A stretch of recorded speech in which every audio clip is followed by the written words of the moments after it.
So today we're going to be looking at the UK housing crisis. I don't think it's any secret that houses, especially in London, are extremely expensive and unaffordable unless you inherit a huge sum of money or inherit the house yourself. It is almost impossible to get on the property ladder. While buying a house might seem impossible, rents are even more insane at the moment. Because of the extreme demand, especially in London, the rents have skyrocketed and you're looking at some crazy numbers for some very shitty apartments. Now, in the rest of the UK, the housing market may be a little bit better. You're definitely going to find a lot better value for money outside of London when it comes to housing. It's just you have to trade off the opportunity. What kind of job opportunities are you going to have? And then if you have to commute into London, you have to add the additional travel costs onto that. And with everything going up, really and truly, people just can't even afford to buy a house, let alone save the deposit or anything like that. But you guys let me know your thoughts on the state of the housing market in the UK. And without further ado, we're going to get into this video. The UK is finished. If you're currently living in the UK, you might want to reconsider because it's about to get a whole lot worse. So this graph shows you the standard of living in the UK and it predicts it over the next few years up until 2028. Just take a look at that. This massive drop of living in the UK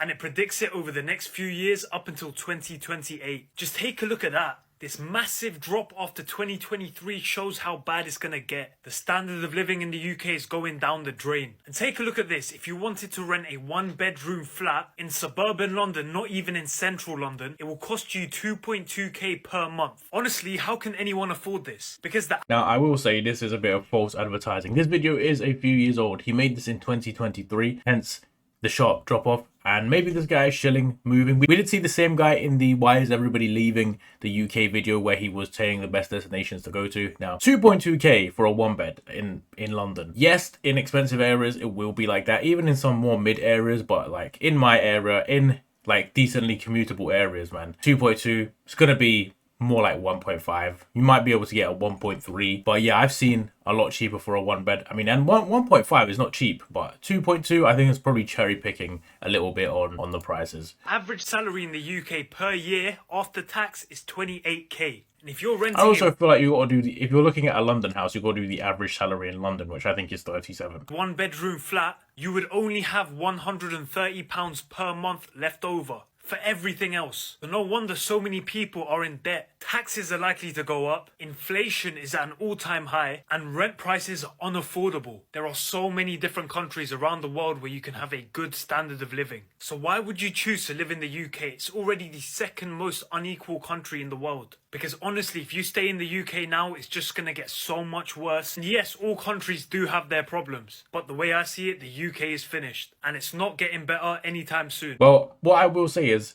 he was right on that. I mean, I don't think it's got any better over the last 2 years, really. We've probably seen it get worse, if anything. I mean, prices have kept going up. Inflation is still running rampant. House prices are still absolutely extortionate. And you'd expect house prices to drop slightly. I mean, I see some of the listings and they're insane. Like, people are never going to get the money that they want for these houses. And some of the rents, I mean, I know it's London, but people just mark up the rent for a shit house because they know someone really desperate will pay it. I feel like the only option really is for there to be more opportunity outside of London, but I don't know how people are going to do that, considering like making a business or making a small business and having it be successful in the UK is so much more difficult because of all the regulation and all the taxes and everything. So let me show you guys another reason why all young people want to leave the UK and go to countries like America. Everyone knows you're going to get to a point where you want to live comfortably, you want a house, you want to live with your family, and you start looking for houses. Yeah, that's very true. I mean, once you get past the age of 25, right, and you know, if you're in a relationship, if you have children, you don't want to be living at home with your parents, right? You need your own space at some point. While living with family is great, you definitely just need your own space, your own life, really. Yeah. Buying a house in London it's just almost impossible. Now, like, Croydon is definitely one of the worst areas in London, probably one of the cheapest areas to buy a house, and you're still going to be looking at an extreme price that if you go an hour outside London, you're going to get a house that is way more modern, looks a lot better, probably cheaper to run, less council tax, and is a lot bigger for probably a lot less, right? Like 100,000, 150,000 less. But let's hear what he's got to say. Cool. 2-bedroom, 1-bathroom terrace house in South Croydon. How much do you think this is? £400,000. Now, the housing market is... I mean, that is just up marks. I don't think anyone's going to pay that. And if they do, I feel sorry for them because that is crazy. I want to see inside the house to see what it looks like. It doesn't look too bad from the outside, but it's not exactly got a driveway. Hopefully it has a garden at least, but it's one of those that if you do move outside London, you will get all of these extra things like a garage, like a garden, like somewhere to park your car. You don't have to park on the road. You have more space. That's one thing. But I guess London, very densely populated. So bad, especially in London, that you're probably thinking this is a good price. It's not. So let's transfer this over to US dollars and see what we can buy. 540. Let's go to California, the most expensive state in America. 4 bedrooms, detached, with a pool and a jacuzzi in your garden. I mean, again, I'd like to see the house from the front. Bro's kind of cherry picking the picture. Like this almost looks like an AI generated photo, but the way they've taken this photo to get the landscape in with the perfect lighting and everything makes it look a lot better. But yeah, you're gonna really struggle to get a garden space this big in the UK. But what I will say about the US is a lot bigger, so people have more space. And also, he's looking at Sacramento. So Sacramento, obviously a cheaper place in California. If you know anything about California, it's extremely expensive. If he was comparing it to San Francisco or LA or even New York, which prices are fucking crazy over there as well, I think that would be a more apt comparison, because Sacramento is not the main city of California. It's definitely not one of the top 2 cities or top 2 most expensive in the state. So like this comment here says, you shouldn't be comparing London houses with Sacramento. You need to compare them with New York and compare Sacramento with Liverpool or Manchester. And I think that is a good point. Only 20k more than the 2-bedroom house in South Croydon. Bro, it gets worse. Let's go to Texas. 3 bedrooms, 3 bathrooms, 2 garages, $200k. That's 150k pounds. I mean, Houston does have some very nice houses. I've actually looked at out of curiosity, because Texas is a very interesting place. I've actually visited before. It's very nice, but housing over there is cheaper. But then again, it really comes down to what you're comparing it to, because London is probably, I don't know, top 10 most expensive cities for house prices in the world, I would assume. Right, New York's got to be up there, right? If you compare the houses, you're going to see a lot of similarities between those 2 cities, like we said. Comparing it to Houston, which is obviously a very big city, but it's not one of the major financial hubs. It's not one of the most, let's say, important cities in the US, right? It's not even probably the biggest city in its state, right? I think Austin's probably more of the financial hub of that state. So when you compare house prices in the rest of the UK to London, it also looks as insane as that. So yeah. This video, when you're young, starting up in the UK, you shouldn't really be expecting to make much that you can put on the side. But when you finally do, when you finally make that money enough to buy that house, you end up with something crap like this in South Croydon. Well, I will say that is a compelling reason to go to America, is that you may get better house prices and there is more opportunity and wages are definitely a lot higher. I think that's the big thing, really. Like, even if you compare London to New York, right, the wages are so much better that while housing is probably quite similar, if probably not a bit more expensive over there, you will be able to save more money, right? Whereas in London, the wages just aren't really keeping up unless you have a really top tier job. It just becomes really difficult because you have to meet about 15 criteria to actually get a house. Like, you need to be earning, like, even just to rent a house for about $2,000 a month, they want you to be earning $60,000 as a household, which is crazy. If you're trying to rent like a 2-bed by yourself, they expect you to earn like 50, 60k. It's crazy. There's not many people that can do that. But let's move on to the next video. Entitled generation, No, Owen. I think that's unfair. I'll give you one basic reason. So, half of baby boomers own their own home by the age of 30. For millennials, it's 30%. It's not because millennials are spending all their money on cappuccinos or Netflix. It's just one basic statistic. 40 years ago, the average home cost 3 times the average salary. It's now 8.5 times the average salary. Now, just housing costs. You spend far more as a percentage of your income, even if you're a private renter. And one of the reasons for that is, take Right to Buy. Lots of homes were flogged off, but not replaced. 40% of the council homes that got flogged off under Right to Buy and are let out by buy-to-let landlords. I think there's 2 important points he made here. The first one is, obviously, housing has increased at a rate that wages haven't kept up with. Like he said, 3 times the average wage to now 8.5 times. That just means it takes you a lot longer to save a deposit. It's going to take you a lot longer to get money to be able to afford that house. So while maybe you could have been able to afford a house in your mid-20s, now you're going to be looking at 35 to be able to get that house, right? And especially with the job market as well, finding a job, the competition now is incredible. Back then, not many people had degrees. It was a degree was a lot more valuable. Now everyone has one because they pushed everyone to go to university. Everyone has a degree. Now everyone's competing for the same jobs, and it just becomes a lot more difficult to get that money you need to purchase a house. And with all that competition and house prices rising because houses are an investment, it just means that houses will keep going up and people won't be able to afford it. And the second point he talks about is council housing. Obviously, the government ran a scheme where you could eventually buy your council house, and obviously that led to much less housing for people that need it, of course, which I think is a decent scheme to let people who maybe wouldn't be able to get a property be able to buy their property. I think that's pretty good. But then you have to somehow replace those and build new properties. And I don't know about you guys, but all I see in my area of new builds are these extremely overpriced, expensive apartments that look nice on the outside. I don't know what they look like on the inside because I can't afford them, but they're aimed at people who have a lot of money. And it seems like they're trying to gentrify all of London to get a lot more wealthy people in here. But the regular working person can never afford to buy one of those houses because they're extremely expensive. So you need more affordable housing. It just forces out a lot of people from the housing market. And who can afford to buy those houses? Well, corporations, people with a lot of wealth. And then what do? They rent those houses out, and then they start setting the price at whatever they want. And then you're forced to pay it. In some cases, if you want to live in the area you grew up with, you're paying extortionate rent when maybe when you were a kid, it was nowhere near that much. Twice the rent. So if you're a millennial, you don't get council housing. Don't even think about it. You'll be stuck on a waiting list until you're probably actually in your retirement. Those waiting lists are fucking bullshit as well, bro. Because you have to realize there is also an order of priority, right? So obviously people with kids are going to get much priority over you. And if you're a man, you're never going to get a council house. Let's be real. If you're like a single man, you're never going to get a council house. And obviously people with kids should have priority, but there needs to be more options for people. And the wait lists are like years and years long, mate. They're years long. Like, good luck. You're going to be homeless. They don't give and it just shows that they don't really give a fuck, and the system is absolutely cooked. You can't get a home often because house prices are so expensive. But the other thing is the private rented sector is a rip-off. You're paying huge amounts of your wage packet on private rents. Well, I think he's correct on that, and it just isn't really changing, especially in London. You're putting probably 70% on your rent unless you're earning an extreme income. And then people, even when people are earning extreme incomes, they want to live in nicer areas, you're paying crazy rents. It's just crazy to see what people charge for some absolute dog shit. When I was looking at houses last year, the first one we went to was the cheapest one we saw in the entire thing,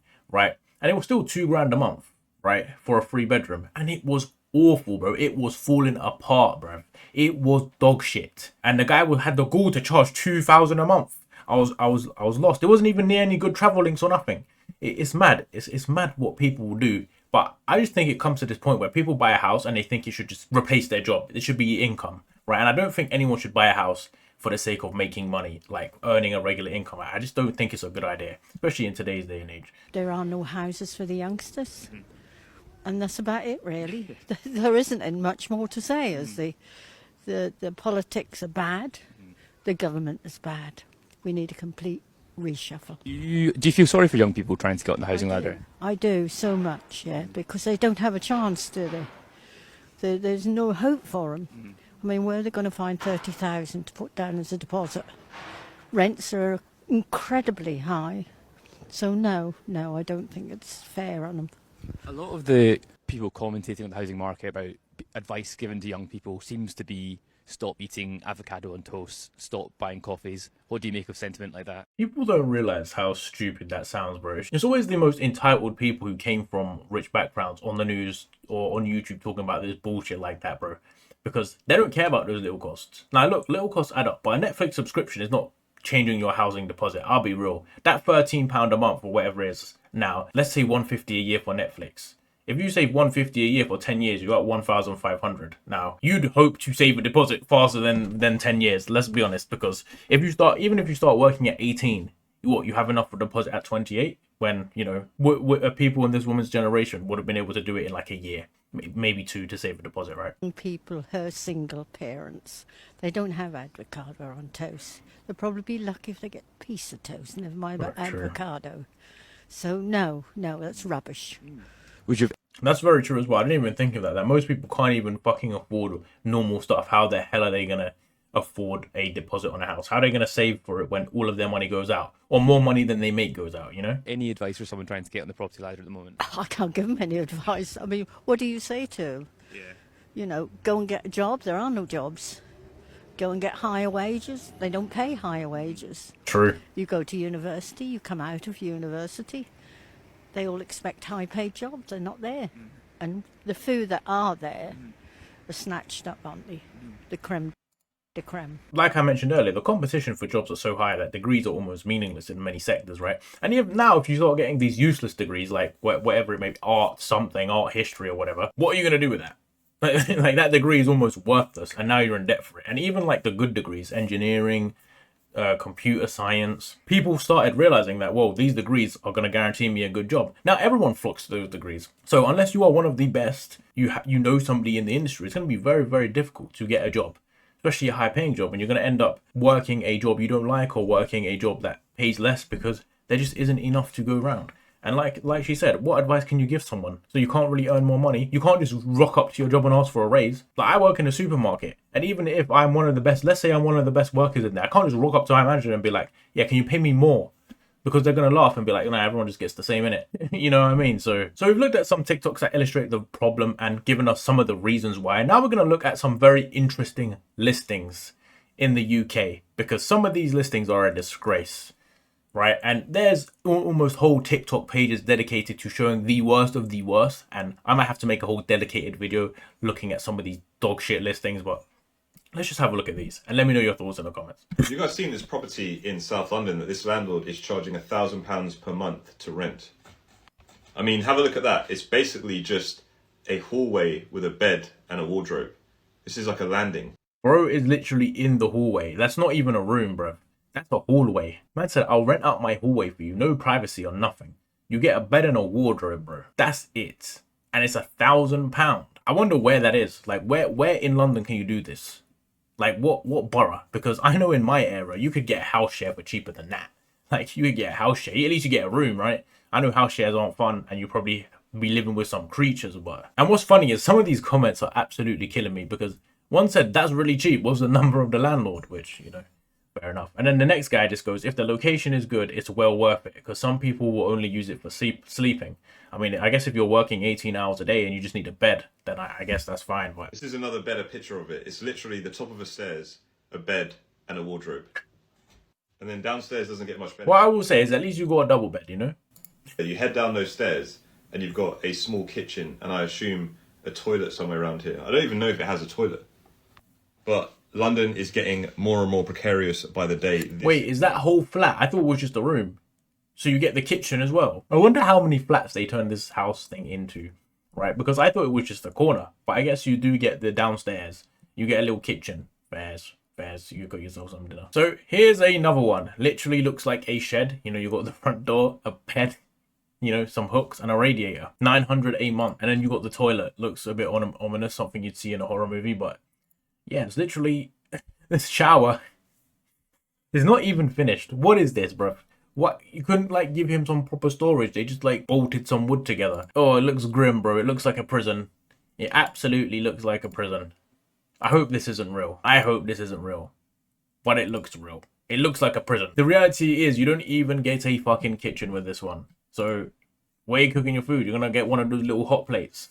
Well, that's crazy, man. So I wanted to look at this because one reason that housing is very difficult and people are very stressed about housing is not just the prices and the demand and the competition, but estate agents these days seem to be getting, I don't know what the correct term is, but it's like they just lose their minds when it comes to demands, right? And I don't know if it's like they ask the owner of the property or they give them a bunch of check boxes and they just check the boxes and then they go with that of the criteria. Because when I was looking for a housemate, the amount of criteria these men have for you to get a house, oh, you can't get a 2-bedroom with 3 people, you need to get a 3-bedroom, you need to be earning this much, and if you're not, then you're not eligible. You need to give us this much up front and this much for this and this much for this, and it's like, it's crazy. The amount of requirements is insane. It's like they don't want to give people houses, and they show up late to viewings all the time. Like I went to multiple viewings, multiple people showing up late. They don't even give you a tour. They don't even explain it. Just like, yeah, go have a look, mate, and come back down. Like, what? Are you gonna show me around the house and that? What if I have questions? I'm gonna have to come find you. Like, what? Estate agents are out of control.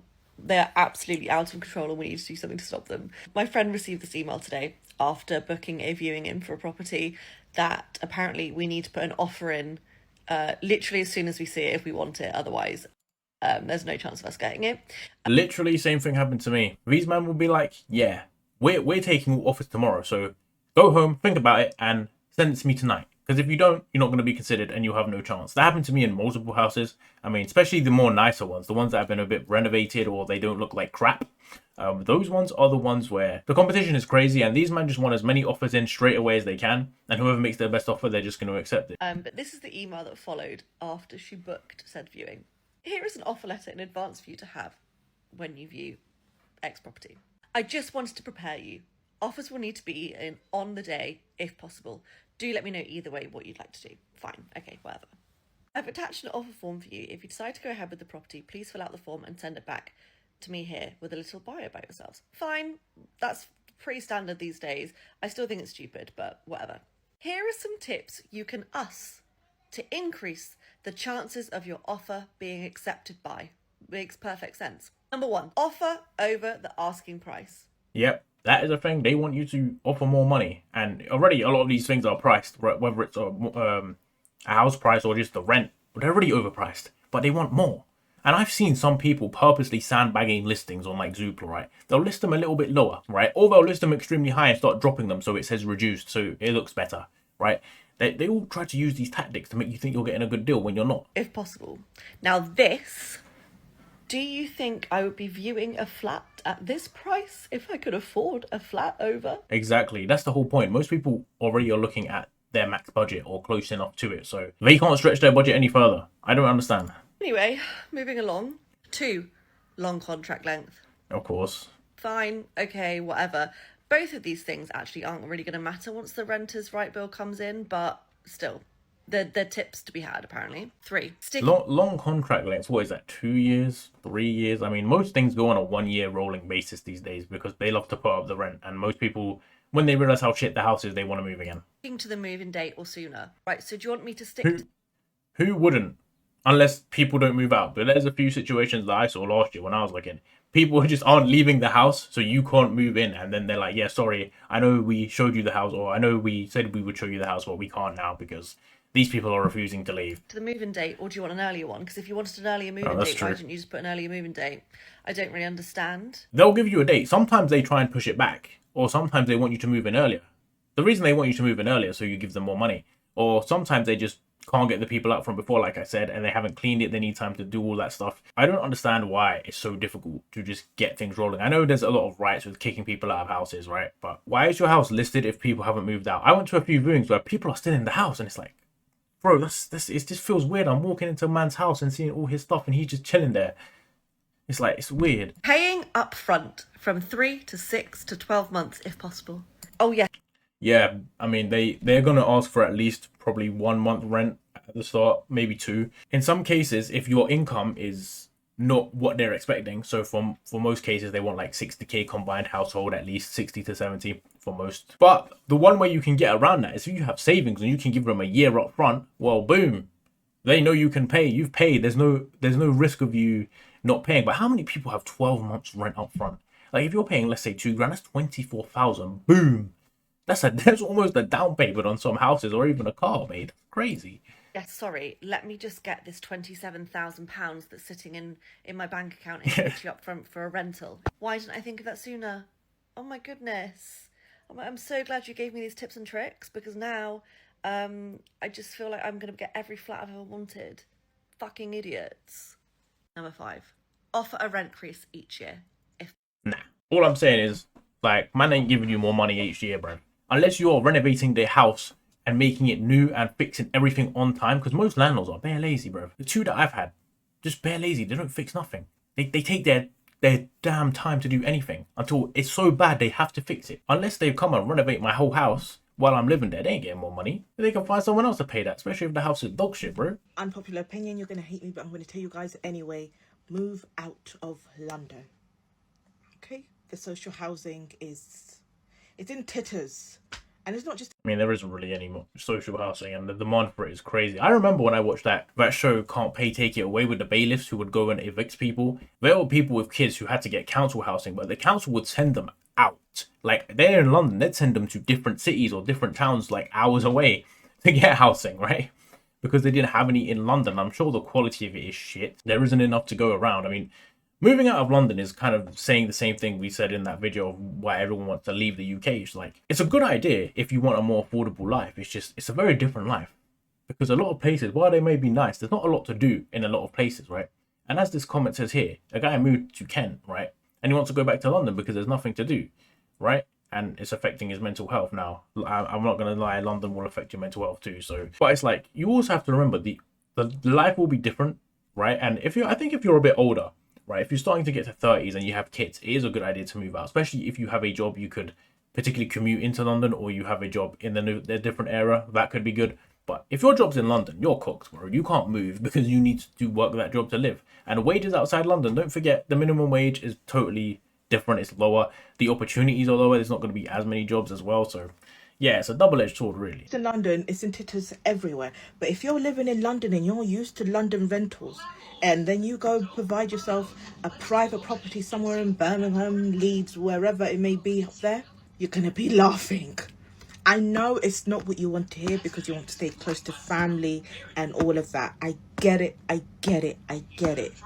But if it doesn't financially make sense for you to be in London and there's no, like, you're just not seeing the end of the tunnel in order for you to be getting the social housing place that you want, need and require. I do understand the argument in principle. This is obviously more around social housing and, like, if you really do need a house, maybe you should accept living somewhere else, because isn't council housing free? I mean, I guess you do have to pay rent, but it is discounted.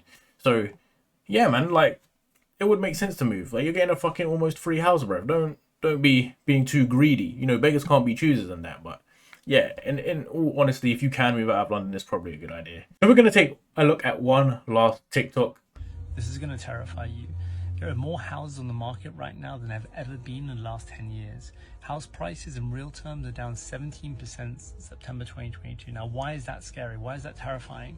Well, I will say, I think house prices probably decreased because of the COVID bubble, right? And the interest rates were so low that it was the best time to buy a house in those years, right? Like 2021, 2022. And now, obviously, the prices were incredibly inflated. The prices in a lot of things were incredibly inflated. Like, I think the watch market last year had a massive deflation and all the prices went down. It almost crashed, right? Obviously, stock market crashes all the time. Housing market is not something that goes up forever, right? So there's going to be a point where it's too expensive. And if what he says is true, that the supply of houses is the biggest it's ever been, well, that just means that people have more choice of where they could buy a house. Now, obviously, we've seen that the competition in a lot of places, especially London, for housing is very extreme. So, you know, you never know. It's because there is a narrative right now that says that house prices are too expensive, that they're unaffordable, that who can afford them? But if house prices are as low as they were since 2003, once you adjust for inflation, and if we've got more housing on the market than we've had in 10 years, it tells you that houses should be more affordable than ever.